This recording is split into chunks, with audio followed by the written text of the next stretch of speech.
Protect your DNA. BioPQQ can promote formation of new mitochondria. Infowarsstore.com.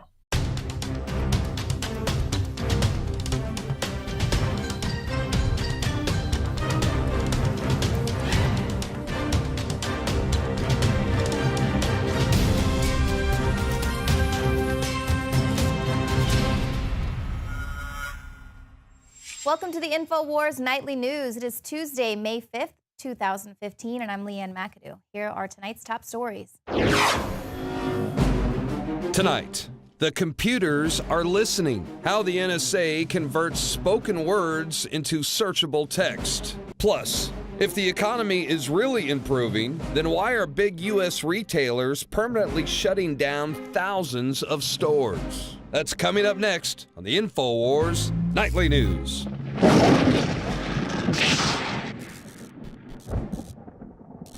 Well, just when you think you're one up on the advertisers because you're able to speed through the commercials via TiVo, well, now retailers have come up with another way to personalize their targeted advertising.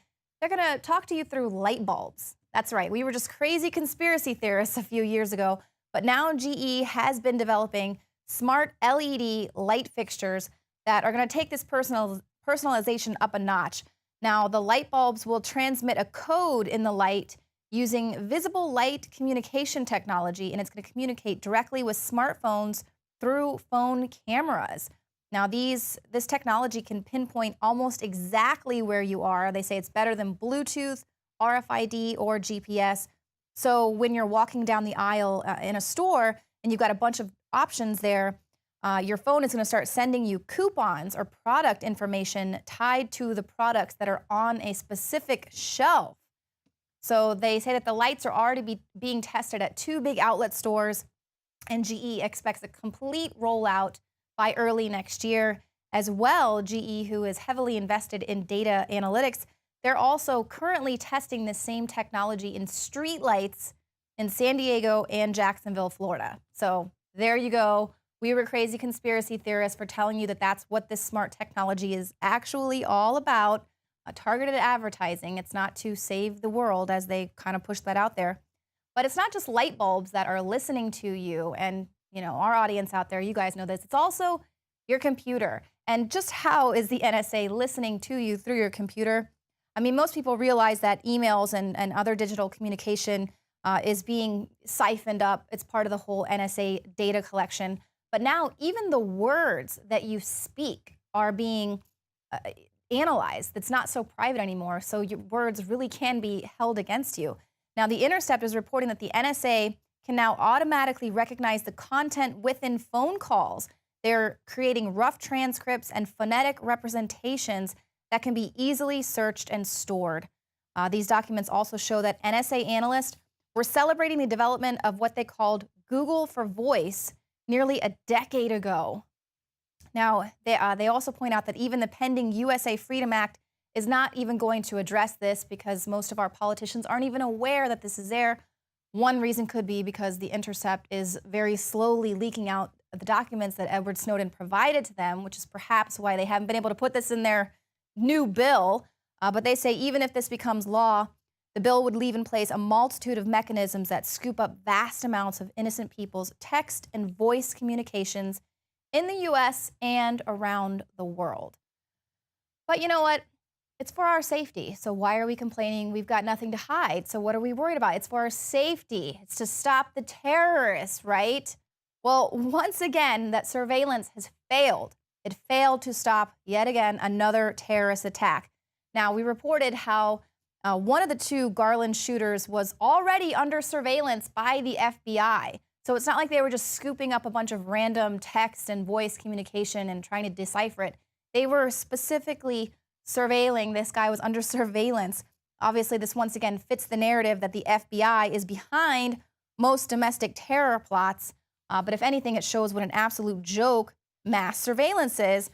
But, you know, the administration, they don't want to come off as Islamophobic, right? So they're not going to call this a terrorist attack. The White House press secretary called this an attempted terrorist attack that was averted. Now, I'm sure the guy that got shot in the leg thinks this was an actual terrorist attack. and not just an attempt at one. But regardless of how the White House wants to downplay it, ISIS is claiming that this is its first attack on U.S. soil. So they're just going to go ahead and call this a terror attack, and that's their first one. ISIS is claiming that 2 of the soldiers of the caliphate executed an attack on an art exhibit in Garland, Texas. And this exhibit was portraying negative pictures of the Prophet Muhammad. And they're warning Americans that what is coming will be even bigger and more bitter, and that you will see the soldiers of the Islamic State do terrible things. Ha!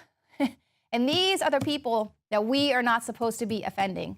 These are people who are literally beheading Christians and other people out there in the world for exercising their First Amendment right. And, you know, we don't want to offend these people. We don't want to draw cartoons, okay? Now, the FBI is coming out and saying that there's no indication that these 2 men were connected to a terrorist group. And the corporate media, however, they are saying that these 2 had they were associated with ISIS. But that's the thing. People don't even have to officially be part of the caliphate to agree with their ideology and clearly go ahead and carry out a terrorist attack. That is the issue of not calling this what it is. One of the tweets sent out by one of the shooters yesterday pledged loyalty to Islamic State leader al-Baghdadi. Now, here we have ISIS taking credit for this attack, just with a couple of wannabes here in the U.S., yet the mainstream media is wanting to pin the blame on the organizers of the event, saying they shouldn't have offended Islam. Now, meanwhile, we've got a U.S. Muslim group immediately coming out condemning this attack. This was the Council on American Islamic Relations, and they said, "We condemn yesterday's attack on an anti-Islam event in Garland, Texas. We also reiterate our view that violence in response to anti-Islam programs like the one in Garland is more insulting to our faith than any cartoon, however defamatory. Bigoted speech can never be an excuse for violence." So that is the official statement sent out by the Council on American Islamic Relations. I think that was very responsible to put that out right away, to disassociate themselves, because here you are influencing a lot of young Muslims, and you do want them to see that even though the Islamic State is saying that they are the ultimate followers of the Prophet Muhammad, you have these other groups coming out and saying, no, that's absolutely not right. And these people are saying that our First Amendment rights, free speech, should be protected, whereas the mainstream media, Steve Watson's got this article, they're basically lamenting the fact that Pamela Geller, who was one of the organizers there, offered no apology after the terrorists attacked her event. "I'm so sorry that you didn't kill me." I guess that's what they're expecting her to say. Now, this is under the headline, "Event Organizer Offers No Apology After Thwarted Attack in Texas." And the writer said that Geller knew what she was doing when she staged this controversial event. If the contest was intended as bait, it worked. And she accused Geller of being almost gleeful that she had been right. Now, Geller responded to all of this on her blog saying, "It is unimaginable. The descent of the mainstream media into out-and-out pro-jihad agitation is complete. 2 Islamic jihadists attempt to murder hundreds of people at our free speech event in Texas, and the Washington Post says that I offer no apology." So, yes, I knew what I was doing. I was standing for the freedom of speech. And so what the Washington Post thinks she was doing was another story entirely. So absolutely, here the mainstream media is just so progressive. They're just standing up against this people who would offend and insult people who are committing a terror attack on U.S. soil over a cartoon, praising and pledging their loyalty to a group that is beheading people around the world, trying to incite terror around the globe. And we don't want to insult them. And in fact, they hate us so much for our freedoms that we need to give up even more of our freedoms. Where have we heard this before? Now, meanwhile, taxpayers, of course, people are always saying, what would you do what would the Christians do if the tables were turned? But taxpayers have shelled out millions of dollars for that Piss Christ art exhibit where they had a cross in a jar of urine and Mary was covered in cow manure and stuff. And that was the only thing the Christians got mad about, was that they had to pay for it. Okay, so that right there is an art exhibit paid for by the American taxpayer.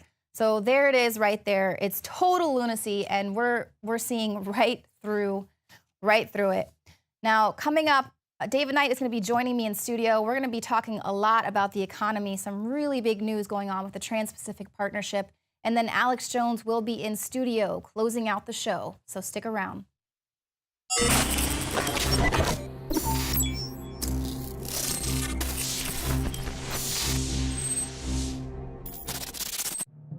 My name is Alex Jones. Most of you know me from my syndicated radio program and my documentary films, as well as Infowars Nightly News. When I got on air 20 years ago, I had discovered the globalist program, their plan to take over the world, and my focus went from running 6 miles every other day, swimming 2-3 miles a couple times a week, and lifting weights, to focusing on fighting the globalist. I've gone from 279 pounds all the way down to 235 pounds, and the weight's going off even faster. Super Male Vitality, Survival Shield X2 Nascent Iodine, and Oxy Powder. Those 3 products of the entire family of InfoWarsLife.com products are the most important from my own personal experience. And it wasn't just that my weight loss accelerated. My muscle mass increased. My stamina, my energy levels exploded. Now is the time to take action. Start your journey today with the Alex Challenge Pack. It's the trifecta of change. Secure yours today and get free shipping for a limited time